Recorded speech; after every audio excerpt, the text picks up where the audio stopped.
دیکھیں جو کرمنل کوئی بھی مجرم ہو کسی مافیا کو آپ جب پکڑیں گے تو آپ کے لیے دعا تو نہیں کرے گا.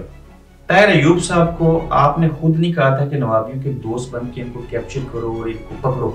جی میں نے جو پولیس والے تھے اس وقت کوٹلی میں 2-3 افسر تھے جن کے بارے میں عام تھا تاثر کے جی ان کے یہ بات حلفاً آپ کہہ سکتے ہیں؟ حلفاً کہہ سکتا ہوں.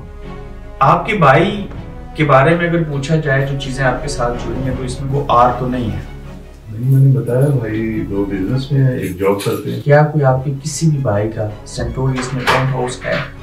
تو میں نے بتایا جو سب سے چھوٹا ہے وہ فرقان نام ہے، فرقان سلیم، وہ ریئل اسٹیٹ میں اس نے کمپنی بنائی ہوئی ہے. اس پینٹ ہاؤس کا تعلق کسی مافیا کے ساتھ نہیں ہے؟ نیور. اس پینٹ ہاؤس کا تعلق عرفان سلیم ایس ایس پی کے ساتھ نہیں ہے؟ نہیں میرے بھائی کا ہے. بھائی کی جو پراپرٹی ہے وہ اوبویسلی اسی کی ہے، وہ اونر ہے اس کا. فرقان سلیم صاحب نے یہ پراپرٹی کس سے لی؟ مجھے اس کی زیادہ ڈیٹیل نہیں پتا. کمپنی اس کی کمپنی ہے، اس میں ریئل اسٹیٹ کی انویسٹمنٹ ہوتی ہے اور بھی بزنس پارٹنر ہیں اس کے. میں اگر ایس ایس پی عرفان سلیم صاحب کو پوچھوں کہ کیا آپ عرفان عصمت کو جانتے ہیں تو آپ کا کیا ری ایکشن اور کیا جواب ہوگا؟ نہیں میں نہیں جانتا. آپ میرپور ڈویژن کے ایس ایس پی رہے جی. 30 سالوں میں سے کم از کم 25 سال وہاں رہے. آپ عرفان عصمت کو کیوں نہیں جانتے؟ میں آپ سے سن رہا ہوں. آپ کو پتہ ہے نکیال کہاں ہے؟ نکیال کوٹلی. گاؤں میرا کہاں ہے؟ میرا گاؤں کا مجھے نہیں نکیال میں. نکیال کا پتہ ہے. عرفان عصمت ولد عصمت اللہ، یہ آزاد کشمیر کا داؤد ابراہیم ہے. عرفان عصمت نہیں آپ جانتے ہیں، میں تو آپ سے نام سن رہا ہوں. اس نے آخری بار جو ڈرگ برطانیہ بھیجی وہ 3.5 ملین پاؤنڈ کی تھی. مجھے اس کا آئیڈیا نہیں. فرقان سلیم صاحب نے اس شخص کو اغوا کر کے تعاون کے بدلے میں پینٹ ہاؤس 2101 لیا الزام. یہ سراسر بے بنیاد بات ہے جو آپ کو بتائی گئی ہے، ایسی کوئی بات نہیں ہے. اے این ایف کی رپورٹس کے مطابق پینٹ ہاؤس 2101 عرفان عصمت جو اس وقت دبئی میں ہیڈ کوارٹر ہے، دنیا کے ایک جزیرے میں رہتا ہے اور اس کے گہرے مراسم ہیں آپ کی اور آپ کے بھائیوں کے ساتھ. میں آپ سے نام سن رہا ہوں. اگر بطور ایس ایس پی عرفان سلیم اتنے بڑے مافیا جس کو داؤد ابراہیم کا میں نام دے رہا ہوں آزاد کشمیر نہیں جانتے تو پھر کس کو جاننا چاہیے؟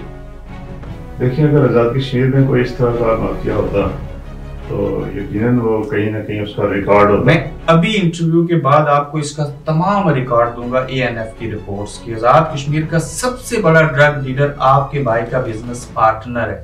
نہیں ایسی کوئی بات نہیں. عرفان عصمت سے اس کی والدہ کے نام کے اوپر 2101 فلیٹ جو تھا وہ کس کورٹ میں جا کے بیان دے کے لیا، کتنے کا دیا، اور بیانات ہیں کورٹس کے اندر کہ شہزاد سلیم صاحب نے اس کی پیمنٹس دبئی میں کی.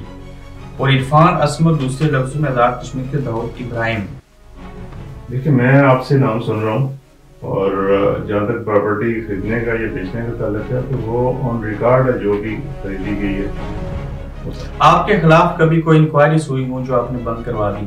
نہیں کوئی ایسی بات نہیں. سہسا ایک جگہ کا نام ہے، وہاں کے کچھ نوابی بڑے مشہور ہیں جن کو آپ نے پکڑا اور آپ کے جانے سے قبل کبھی کسی نے ان کو نہیں پکڑا. وجہ آپ نے ابھی خود ہی بتائی ہے. میں تو یہ سمجھتا ہوں کہ ان کو پروٹیکشن تھی. لوکل پولیس سے مراد آپ کی پولیس؟ جی ہاں پولیس میں سے چند لوگ. یہ جو پولیٹیکل پریشر ہوتا تھا وہ راجہ نصیر اس شخص کا نام ہے؟ مختلف دور میں چونکہ ان کا لمبا عرصہ تھا جو آپ کی تعیناتی کے بعد نوابیوں کو پکڑا گیا، یہ ایک حقیقت ہے. کس پولیس افیسر کو آپ نے کہا تھا ان کو پکڑو؟ بیسیکلی یہ گینگ پکڑا گیا تھا نارڈ تھانے کی جورسڈکشن میں اور کچھ وہاں سے جیکٹس میں اسمگل ہو رہا تھا، ہیروئن جو انگلینڈ اسمگل ہو رہی تھی تو ان کو ہم پکڑا. جب نوابیوں کو پکڑا تو بڑا ہلہ گلا ہوا تھا. جی بالکل. ان کی خواتین کو پکڑا گیا تھا.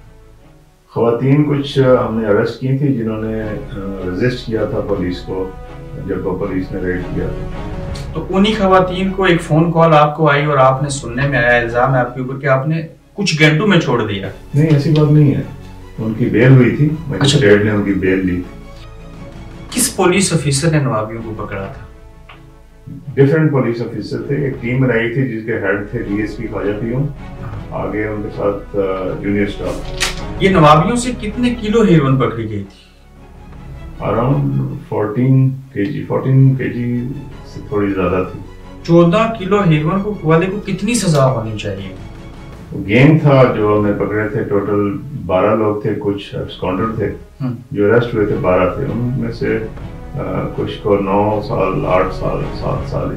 یہ ذوالفقار ڈوگرا کسی شخص کا نام ہے، آپ نے آپ کو صحافی کہتے ہیں، ان کو جانتے ہیں؟ جی کوٹلی کے. شہزاد راٹھور صاحب کو بھی جانتے ہیں؟ جی. انہوں نے کیوں معافی مانگی آپ سے؟ ظاہر ہے جب غلطی کا احساس ہو جاتا ہے بندے کو تو پھر معافی مانگتا ہے. ایک اور کردار تھا اس میں ظاہر چودھری، عام آدمی تھا، آپ کو جب ملا تو وہ خاص ہو گیا.